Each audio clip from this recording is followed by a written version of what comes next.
Item ಯಾವುದೇ ಇರಲಿ try ಮಾಡಿ ಆಚಿ ಚಿಕನ್ ಮಸಾಲಾ. ಆಚಿ ಚಿಕನ್ ಮಸಾಲಾ. ಎನಿವೆ, ಚೆನ್ನಮ್ಮ ಅವರ ಮುತ್ತಿನ ಮೊಮ್ಮಗ ಪ್ರಜ್ವಲ್ ರೇವಣ್ಣ ಅವರು ಕೊನೆಯ ಕ್ಷಣದಲ್ಲೂ ಕೂಡ ಭಾಗಿಯಾಗೋದಕ್ಕೆ ಸಾಧ್ಯ ಆಗ್ತಾ ಇಲ್ಲ. ಅಜ್ಜಿಯ ಅಂತ್ಯಕ್ರಿಯೆಯಲ್ಲೂ ಕೂಡ ಭಾಗಿಯಾಗೋದಕ್ಕೆ ಆಗ್ತಾ ಇಲ್ಲ. ಅಜ್ಜಿಯ ಅಂತ್ಯಕ್ರಿಯೆಯಲ್ಲಿ ಭಾಗಿಯಾಗ್ತಾ ಇಲ್ವಂತೆ ಪ್ರಜ್ವಲ್ ರೇವಣ್ಣ.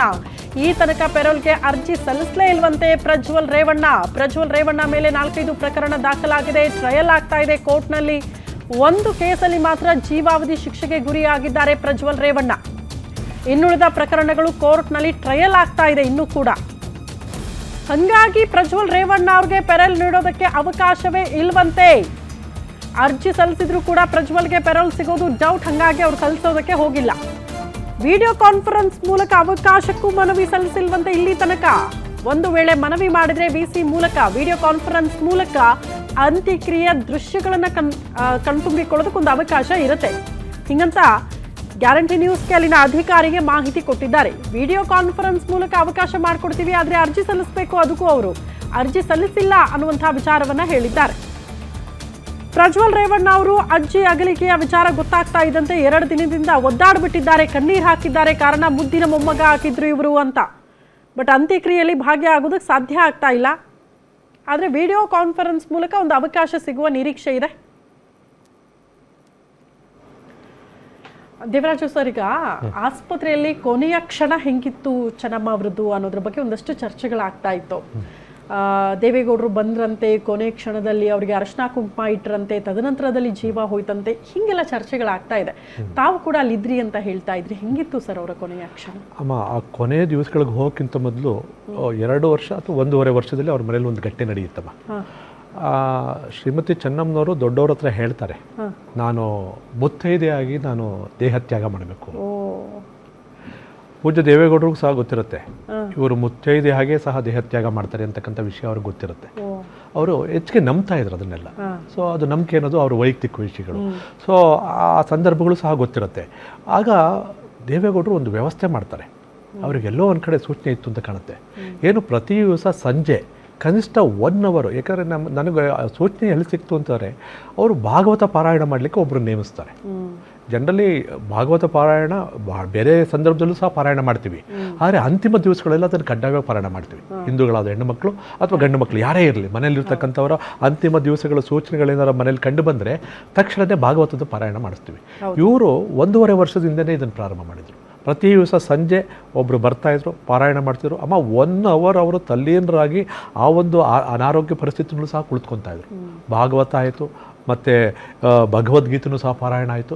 ಪಾರಾಯಣ ಆದ ನಂತರವೇ ಈ ಒಂದು ಅನಾರೋಗ್ಯದ ಸ್ಥಿತಿ ಉತ್ತುಂಗಕ್ಕೆ ಹೋಗುವಂಥದ್ದು ಆ ಸಂದರ್ಭ ಬಂದ್ಬಿಡುತ್ತೆ. ಆಸ್ಪತ್ರೆಗೆ ಹೋಗೋಕ್ಕಿಂತ ಮೊದಲು ಪೂಜ್ಯ ದೇವೇಗೌಡರು ಅವರಿಗೆ ಹಣ್ಣನ್ನು ತಿನ್ನಿಸುವಂಥದ್ದನ್ನೆಲ್ಲ ತಾವು ಅಲ್ಲಿ ಬಿತ್ತರ ಮಾಡ್ತಾ ಇದ್ರಿ.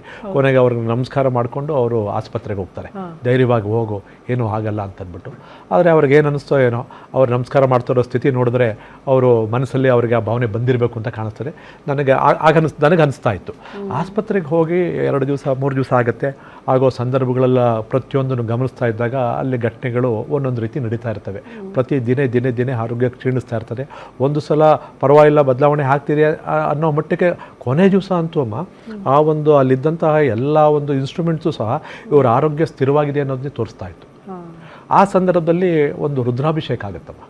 ಅಲ್ಲಿ ರುದ್ರಾಭಿಷೇಕ ಆಗುತ್ತೆ. ರುದ್ರಾಭಿಷೇಕ ಎಲ್ಲ ಆದಮೇಲೆ ಆ ರುದ್ರಾಭಿಷೇಕದ ಒಂದು ತೀರ್ಥವನ್ನು ಅವರ ಬಾಯಿಗೆ ಬಿಡ್ತಾರೆ.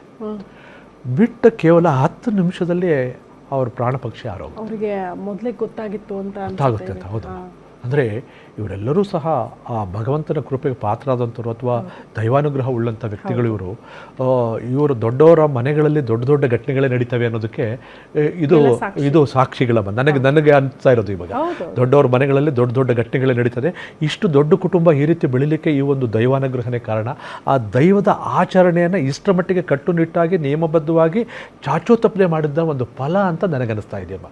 ಇವತ್ತು ಅಮ್ಮ ನೋಡಿ, ಒಂದು ವಿಶೇಷವಾದ ವಿಷಯವನ್ನು ನಿಮ್ಮ ಗಮನಕ್ಕೆ ನಾನು ತರಬೇಕು. ಇವತ್ತು ಒಂದು ಕಡೆ ಈ ಘಟನೆ ಆಗೋಗುತ್ತೆ, ನಿಮ್ಮೆಲ್ಲರಿಗೂ ಗೊತ್ತೇ ಇದೆ, ಹೆಣ್ಮಕ್ಳುಗಳು ನೀವೆಲ್ಲರಿಗೂ ಗೊತ್ತೇ ಇದೆ.